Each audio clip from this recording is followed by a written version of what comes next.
Now, I have a very simple, inexpensive tip for you that I think can not only help you with your hair, your nails, and having youthful skin, but a lot more. In fact, you may find that this natural remedy solves many of the problems that you have right now. And this all wraps around this one topic of collagen. What is collagen? It's your connective tissue, tendons, ligaments, cartilage. 1/3 of all of your collagen is made by one amino acid, glycine. And glycine is not an essential amino acid, which means that our bodies can make it. But here's the thing, our bodies really don't make enough glycine. And if you're not getting it from the diet, chances are you're going to be deficient, because normal proteins, red meat or chicken or fish or even eggs or even dairy, are not very high in glycine. You'd have to be eating the skin on the chicken and the cartilage like on the chicken bones or organ meats. And a lot of people do not do that. So we can be consuming a lot of protein, but not getting this one amino acid that could lead to all sorts of issues. Check this out. Glycine is needed to make the most important antioxidant of all your cells. That's called glutathione. If you don't have glycine, you can't make glutathione, which means you can't detoxify, which means that you're going to have a buildup of toxicity, which relates to inflammation. This is one of the reasons why glycine is very anti-inflammatory. So glycine is very, very important for your liver.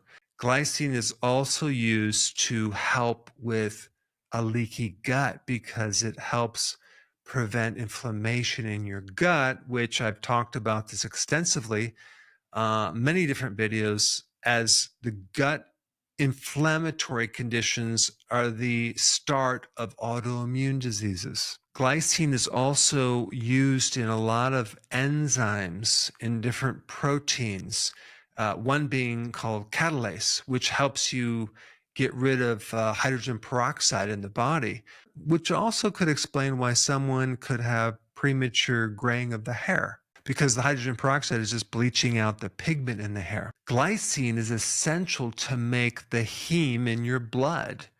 So if you don't have glycine, you can't make blood. And even your gums around the teeth need glycine. Glycine is so foundational, you need it for your DNA as well. If you're deficient in glycine, you might not be able to achieve the deep delta wave sleep that you need to feel regenerated.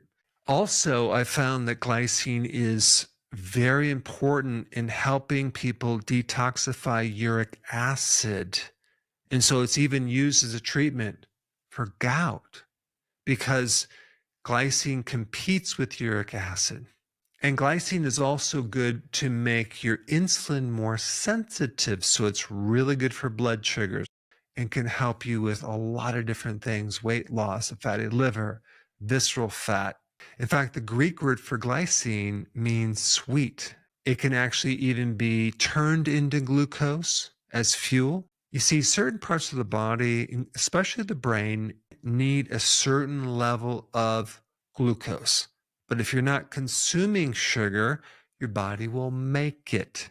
Well, guess what? Glycine can be a precursor for that sugar.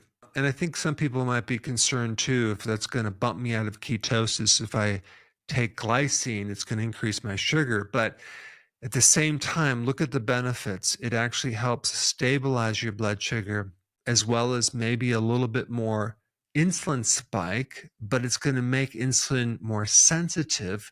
So it's more corrective on insulin versus regular sugar that doesn't improve your blood sugars, right? But there's something else that's interesting when you consume glycine. It stimulates the opposing hormone to insulin, which is called glucagon. Glucagon does the opposite of insulin.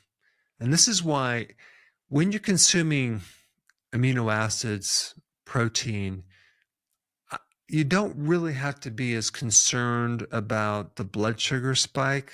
but it also at the same time stimulates the opposing hormone to keep things in check. And if something could make insulin more sensitive, it's not going to worsen the insulin resistance situation. It's going to help it. And I also read a study, which I'm going to put all this stuff down below, on how glycine could even interfere with the binding of oxalates to calcium crystallization to prevent kidney stones. So that's pretty cool. So here's how someone's deficient.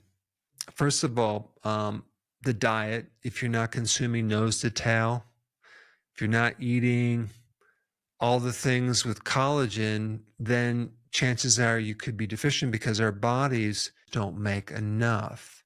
There's a massive demand for glycine if you're under stress, if you're taking medications, if you're drinking alcohol, if you're exposed to toxins, if your liver is working overtime to get rid of poisons for some reason.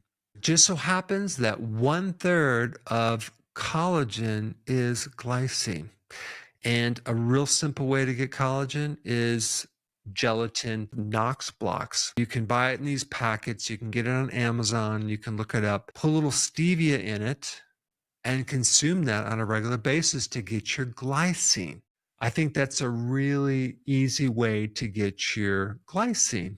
Now, you can also get a supplement with glycine, and if you do, the amounts that an average person need would range anywhere between 4 grams to 10 grams a day.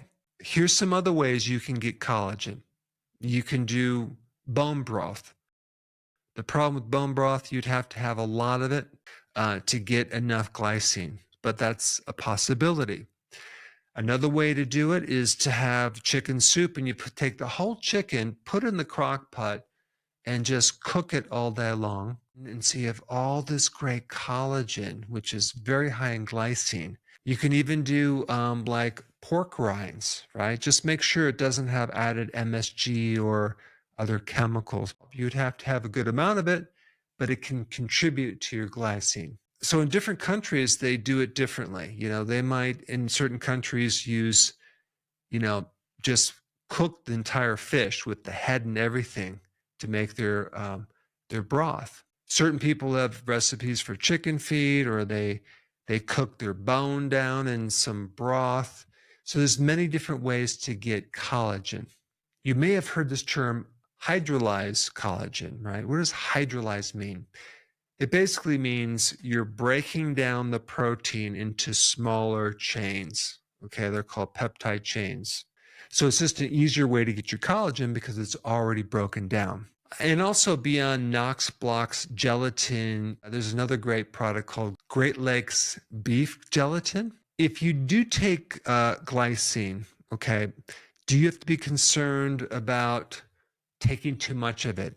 Yes, but you would have to have something like 600 grams, okay? 600 grams. We're only talking about between 4 and 10 grams a day. If possible, I would recommend taking the glycine with food, not on an empty stomach. But here's the thing, as we age, the need for glycine goes up. This could potentially help people with osteoarthritis, osteoporosis, thinning of the hair, insomnia, gout, or even kidney stones. Now, I did another video on this topic related to hair loss. If you haven't seen that one, you should check it out. A lot of people watched it. They loved it. I put it up right here.